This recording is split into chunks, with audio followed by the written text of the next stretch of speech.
Guys welcome to my channel guys. जो हमारी series चल रही है, जो पिछले सालों के क्वेश्चन पेपर हैं प्रीलिम्स के यूपीएससी 2023 को टारगेट बनाकर हम 2020 का जो पेपर है उसको हम पढ़ रहे हैं। तो गाइस हमने 25 क्वेश्चन हमने सॉल्व किए थे फर्स्ट वीडियो। जिन्होंने नहीं देखा तो ज़रूर देखिए। अब हम सेकंड वीडियो लेके आए हैं। इस वीडियो में हम प्रश्न 26 की बात करते हैं। प्रश्न 26 जो है, स्वतंत्र संग्राम के समय के भारत स्वतंत्रता संग्राम के समय लिखी गई सखाराम गणेश देउस्कर की पुस्तक देशेर कथा के संदर्भ में निम्नलिखित कथनों पर विचार कीजिए। पहला ऑप्शन है, इस पुस्तक के औपनिवेशिक राज्य द्वारा मस्तिष्क की सम्मोहक विजय के विरुद्ध में चेतावनी दी। इस पुस्तक ने स्वदेशी नुक्कड़ नाटकों तथा लोक गीतों को प्रेरित किया। देवस्कर द्वारा देश शब्द का प्रयोग बंगाल क्षेत्र के विशिष्ट संदर्भ में किया गया था। देखो गाइस, ये जो देवस्कर जी ने जो पुस्तक लिखी थी देशेर कथा, इस पुस्तक के बारे में कुछ ऑप्शन दिए हैं, हमको सबसे पहले जानना है। देखो, इस पुस्तक में ने उपनिवेशिक राज्य द्वारा मस्तिष्क की सम्मोहक विजय के विरुद्ध में चेतावनी दी। ये बिल्कुल सही है, क्योंकि इसमें स्वतंत्रता के बारे में बिल्कुल दिया हुआ है। उपनिवेशिक शासक के खिलाफ जो चेतावनी थी उसके बारे में दिया हुआ है, इसलिए फर्स्ट सही है। अब दूसरे ऑप्शन की बात करते हैं। इस पुस्तक ने स्वदेशी नुक्कड़ नाटकों तथा लोक गीतों का प्रेरित किया। बिल्कुल इसकी वजह से लोग प्रेरित हुए और स्वतंत्रता कहीं कहीं न कहीं ये स्वदेशी नुक्कड़ नाटकों तथा लोक गीतों के लिए प्रेरित किया। देवस्कर द्वारा देश शब्द का प्रयोग बंगाल क्षेत्र के वैशिष्ट सौंदर्य में किया गया। ये बिल्कुल गलत है, क्योंकि आपको पता है कि देश शब्द पूरे भारत के लिए यूज होता है, न कि सिर्फ बंगाल क्षेत्र के लिए। तो तब भी बंगाल क्षेत्र के लिए यूज ना होकर पूरे भारत वर्ष के लिए हुआ था। तो गाइज, इसीलिए प्रश्न 26 का आंसर है ए, 1 और 2। अब प्रश्न 27 की बात करते हैं। तो गांधी इरविन समझौते के निम्नलिखित में से क्या सम्मिलित था या थे? तो गाइस, हमको पता है कि गांधी और इरविन समझौता कब हुआ था। गांधी इरविन समझौता उस वक्त हुआ था जब भारत में सविनय अवज्ञा आंदोलन चल रहा था। जो गांधी जी ने नमक सत्याग्रह से शुरुआत की थी, सविनय अवज्ञा आंदोलन की। फिर उसके बाद इसी समझौते को खत्म करने के लिए ये समझौता रखा गया था। ये समझौता राउंड टेबल पे था, इसीलिए ये कॉन्फ्रेंस राउंड टेबल कॉन्फ्रेंस भाग लेने के कांग्रेस के आमंत्रित करना। हाँ, देखो, बिल्कुल कांग्रेस को आमंत्रण किया गया था। इसमें असहयोग आंदोलन के संबंध में जारी किए गए अध्यादेशों को वापस लेना। जो भी ये असहयोग आंदोलन जो चल रहा था, इसको इसके जो भी चीज़ें हैं उसको वापस लेने के लिए वो कह रहे थे। और तीसरा है, पुलिस के ज्यादतियों की जांच करने हेतु गांधी जी से सुझाव स्वीकृत करना। ये बिल्कुल गलत है। ऐसा कोई समझौता नहीं हुआ था। केवल उन्हीं कैदियों को रिहाई, ये वही रिहाई की बात है जिसमें भगत सिंह को, जिसकी वजह से फांसी दी गई, शहीद कर दिया गया। ये उसी चीज़ की बात है। यही एक सेंटेंस की वजह से गांधी जी की आज भी गांधी जी को बोला जाता है, जिसकी वजह से भगत सिंह की इस सेंटेंस में हिंसा का अभियोग नहीं था।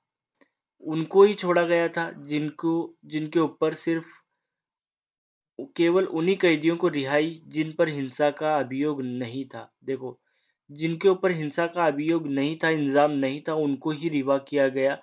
मगर भगत सिंह के ऊपर हिंसा का आरोप था, जिसकी वजह से उनको फांसी दी गई।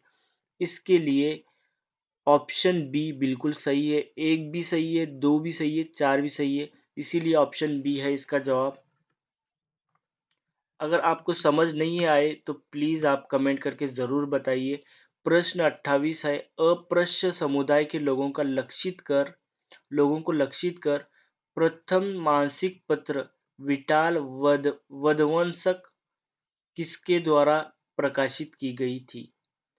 देखो, अस्पृश्यता जो समाज में अस्पृश्यता थी समुदाय को उसको लक्षित कर जो प्रथम मासिक पत्र एक जो निकाला गया विटाल विध्वंस किसके द्वारा निकाले प्रकाशित की गई? तो इसमें गोपाल बाबा वलंगर के द्वारा इसको लिखी गई इनकी पुस्तक है, तो आपको इसको याद ही करना पड़ेगा। ये कुछ पुस्तकें हैं जिसको हमें याद रखना पड़ेगा। ये हमेशा क्वेश्चन एग्जाम में इसके बारे में पूछे जाते हैं, तो इसको याद करना पड़ेगा। 19 है, भारत के इतिहास के संदर्भ में कुल्यवाप तथा द्रोणवाप शब्द का निर्दिष्ट करते हैं। मतलब भारत के इतिहास के संदर्भ में कुल्यवाप तथा द्रोणवाप शब्द का निर्दिष्ट करते हैं। भूमाप, ये जो माप था ये भू माप के लिए इस्तेमाल होता था। ये किसी इसीलिए यहाँ इसका 29 का प्रश्न का उत्तर ए बिल्कुल सही है। निम्नलिखित में से किस शासक ने अपनी प्रजा को इस अभिलेख के माध्यम से परामर्श दिया? निम्नलिखित में से किस शासक ने अपनी प्रजा को इस अभिलेख के माध्यम से परामर्श किया? कोई भी व्यक्ति जो अपने संप्रदाय को महिमा मंडल करने की दृष्टि से अपने धार्मिक संप्रदाय की प्रशंसा करता है या अपने समुदाय के प्रति अत्यधिक भक्ति के कारण अन्य संप्रदाय की निंदा करता है, वो अपितु अपने समुदाय को गंभीर रूप से हानि पहुंचाता है। तो ये बिल्कुल सही है, ये वाक्य भी सही था और इसको लिखने वाले जो थे वो अशोक सम्राट थे। तो इसीलिए ऑप्शन ए सही है। आपको थोड़ा बहुत इसके बारे में जानकारी होनी चाहिए क्योंकि ये एग्ज़ाम की दृष्टि से बहुत ही ज़्यादा इम्पोर्टेंट क्वेश्चन है और इसमें बहुत ही ज़्यादा गंभीरता से बेसिक क्वेश्चन यूपीएससी पूछता है। यूपीएससी बहुत ही ज़्यादा कंसेप्चुअल क्वेश्चन पूछता है। तो इसके लिए प्रश्न 31 है, भारत के सांस्कृतिक इतिहास के संदर्भ में पारमिता शब्द का सही विवरण निम्नलिखित में से कौन सा है? पारमिता आपको समझ में आया होगा, एक एक शब्द है महापरिनिर्माण, परिनिर्माण, ये सारे शब्द हैं। तो आपको समझ में आया होगा ये किस धर्म के प्रति किस धर्म के तरफ इशारा कर रहा है। सूत्र पद्धति लिखे धर्मशास्त्र हैं, वेदों के प्रतीक पूर्ण परिपूर्णताएं जिसकी प्राप्त बौद्धिस्ट पथ प्रशस्त हुआ। देखो मैंने बताया था ये महापरिनिर्माण ये सारी चीजें किस धर्म से रिलेटेड है? बौद्धिस्ट प्रशस्त हुआ। तो इससे ऑप्शन सी बिल्कुल सही है। तो गाइस इसको हमको पढ़ना है। अभी प्रश्न 32 है, भारतीय इतिहास के संदर्भ में 1884 का रखमाबाई मुकदमा किस पर केंद्रित था? रखमाबाई मुकदमा किस पर केंद्रित था?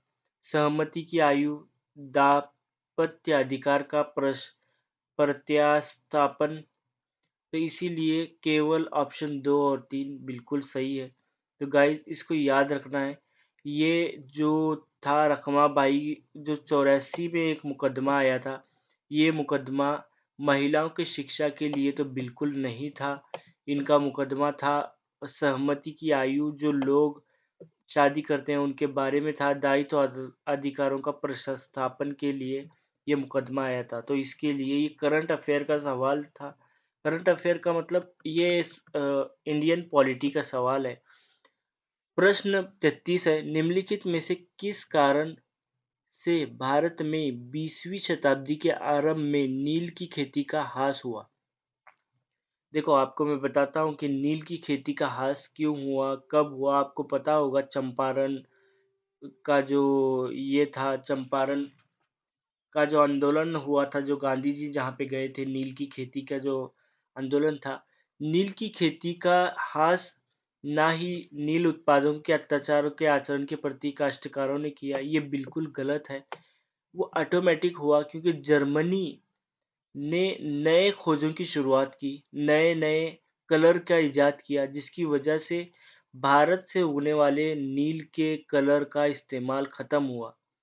वो कई टन यहाँ से जाता था मगर एक वक्त आया कि लोग यहाँ से नील खरीद ही नहीं रहे थे, जिसकी वजह से ह्रास हुआ, जिसकी वजह से नहीं चल पाया, तो ये नील के उत्पादों का अत्याचार आचरण के प्रति काश्तकारों के विरोध से कुछ नहीं हुआ था।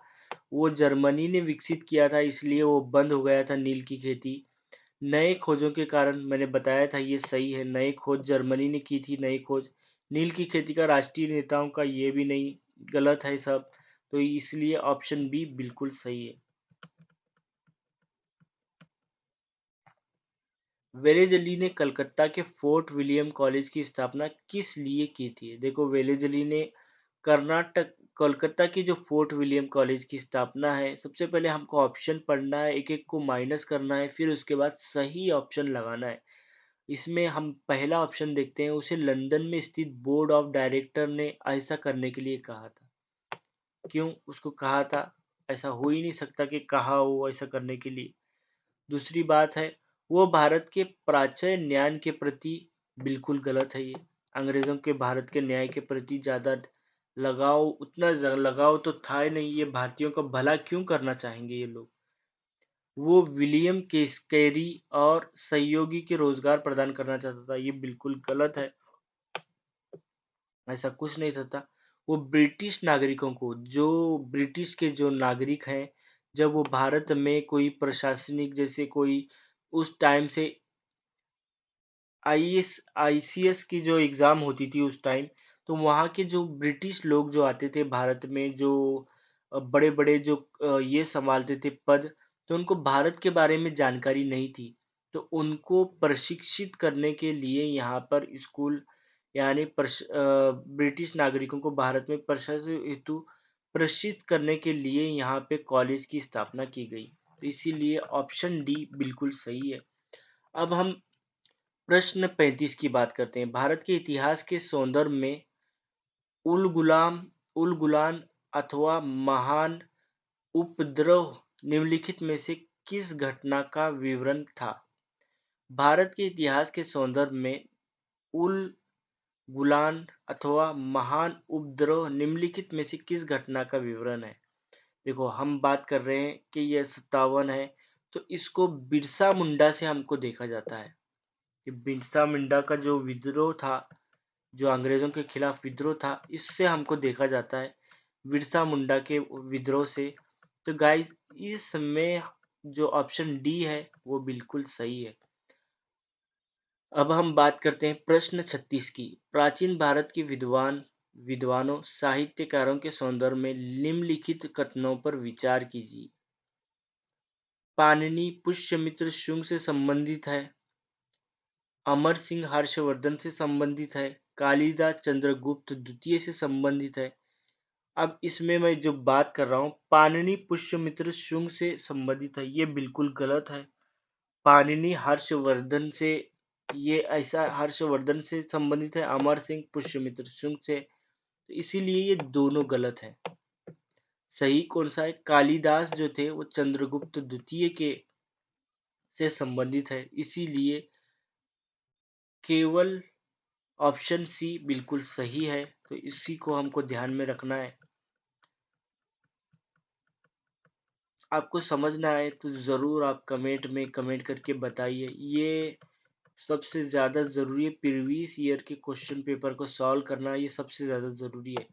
अब प्रश्न 37 की बात करते हैं। मानव प्रजनन तकनीक में अभिनव प्रगति के संदर्भ में प्रो प्रोकेंद्र स्थानांतरण का प्रयोग किस लिए किया जाता है?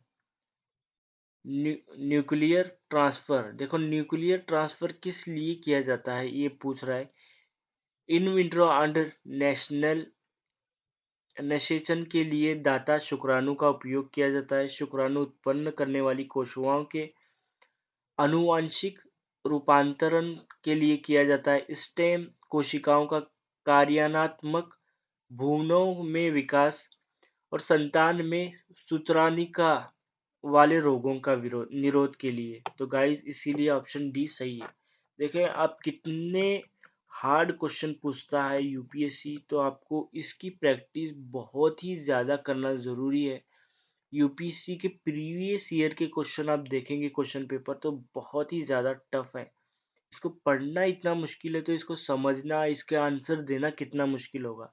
तो गाइज़ इसको बार-बार सॉल्व करिए। सबसे ज़्यादा आप प्रीवियस ईयर के क्वेश्चन पेपर को सॉल्व करने पर ही फोकस करिए, क्योंकि ये सबसे ज़्यादा इम्पोर्टेंट है। अब प्रश्न 38 है, विकास की वर्तमान स्थिति में कृत्रिम बुद्धिमत्ता आर्टिफिशियल इंटेलिजेंस निम्नलिखित में से किस कार्य के प्रभाव रूप से कर सकती है? देखो, आर्टिफिशियल इंटेलिजेंस औद्योगिक इकाइयों, विद्युत की खपत कम करना, अर्थात लघु कहानियों और गद्यों की रचना, रोगों का निदान, टेक्स्ट टू स्पीच परिवर्तन, विद्युत ऊर्जा का बेचार संचरण। तो गाइस इसमें जो सारी चीजें ये आर्टिफिशियल इंटेलिजेंस में आती हैं, इसीलिए ऑप्शन डी बिल्कुल सही है।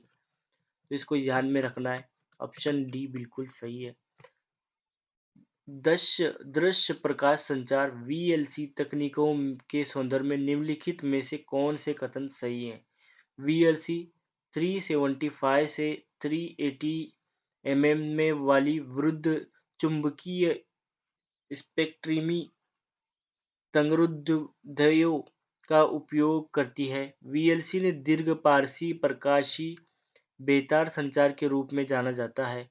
वीएलसी ब्लूटूथ की तुलना में डेटा को विशाल मात्रा को अधिक तेजी से प्रेषित करता है।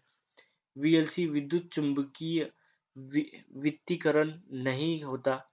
तो गाइज इसमें बात करेंगे वीएलसी के बारे में, जो टेक्निक है उसके बारे में। तो इसमें ब्लूटूथ वाला गलत है, इसीलिए ऑप्शन सी बिल्कुल सही है। इसमें ऑप्शन सी बिल्कुल सही है, मतलब जो गलत है वो गलत है 2 वाला। तो इसमें मैंने गलती से बोल दिया था, इसीलिए ऑप्शन सी बिल्कुल सही है। गाइज आपको समझ नहीं आए तो प्लीज़ आप कमेंट करके ज़रूर बताइए। और मैं भी इसके बारे में पढ़ रहा हूँ, इतना कर रहा हूँ, मैं कोशिश कर रहा हूँ। मैं प्रश्न च प्रश्न प्रश्न 40 है, ब्लॉकचेन तकनीकों के संदर्भ में निम्नलिखित कथनों पर विचार कीजिए।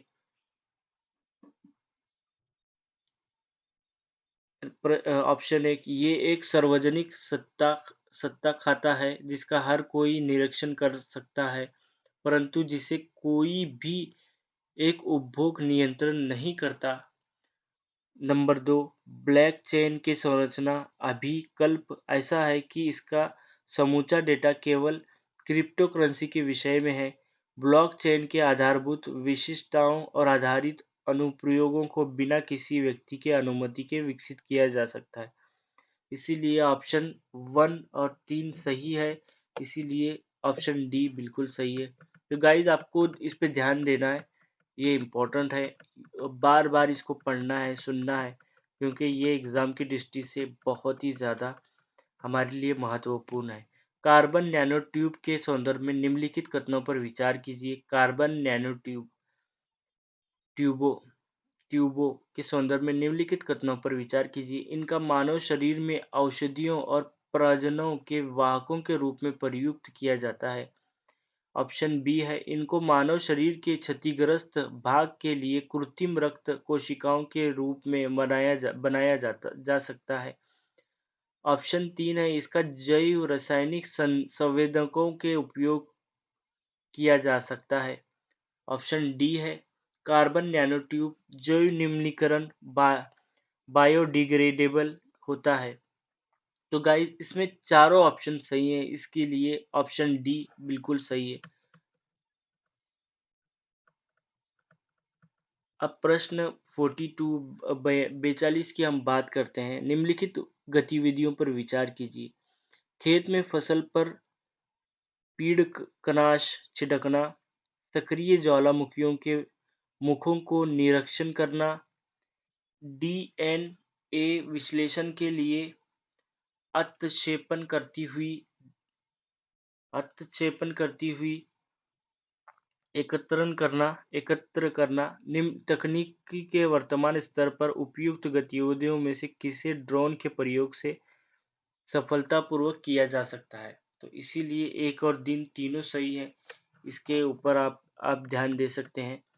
गाइस हम प्रश्न 43 पढ़ते हैं। ये प्रयोग 3 ऐसे अंतरिक्षयानों को काम में लाएगा जो एक समबाहु त्रिभुज के आकृति में उड़ान भरने, जिसमें प्रत्येक भुजा और मिलियन किलोमीटर लंबी यानी बीच लेजर चमक रही होगी। कथित प्रयोग में से अब इसमें इक्वोड इवोल्वोड लीजा, ये बिल्कुल सही ऑप्शन है।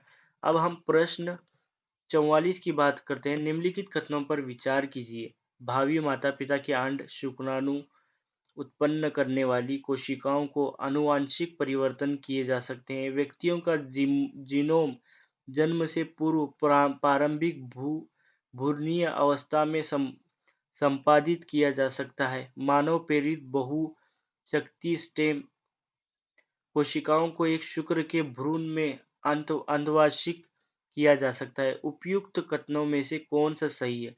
इसके तीनों भी ऑप्शन सही हैं, इसीलिए ऑप्शन डी बिल्कुल सही है। अब हम प्रश्न 45 पढ़ते हैं। भारत के न्यूमोकोल युग्मों में वैक्सीन फिनोमिनॉन के उपयोग का महत्व है। ये वैक्सीन न्यूमोनिया और साथ ही तानी का शोध और सिलिसोस के विरुद्ध है प्रभावी है। उन प्रतिजैविकों पर निर्भरता कम की जा सकती है जो औषधि प्रतिरोध जीवाणु में विरुद्ध प्रभावी नहीं है। इन वैक्सीनों के कोई गौण प्रभाव साइड इफेक्ट नहीं है और न ही वैक्सीन कोई प्रत्योजन संबंधी अभिक्रिया एलर्जेटिक रिएक्शन करती है। इसमें अब जो सही है वो ऑप्शन बी बिल्कुल सही है।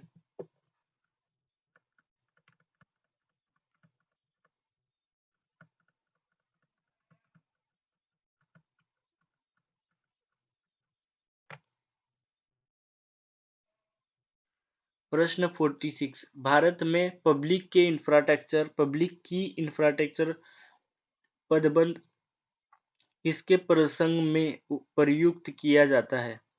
डिजिटल सुरक्षा आधारभूत संरचना इसके लिए किया जाता है, तो इसको हमको ध्यान रखना है, ये हमारे लिए इम्पोर्टेंट है। अब प्रश्न 47 है। निम्नलिखित कथनों में से कौन से पादप और प्राणी कोशिकाओं के बीच सामान्य अंतर के बारे में सही है? पादप कोशिकाओं के सेल्यूलोज कोशिका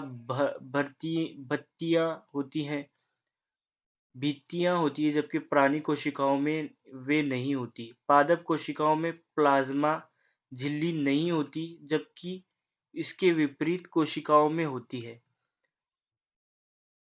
परिपक्व पादप कोशिकाओं में एक बृहद राजधानी होती है, जबकि प्राणी कोशिकाओं में अनेक छोटी राजधानियां होती है। इसके लिए ऑप्शन सी सही है।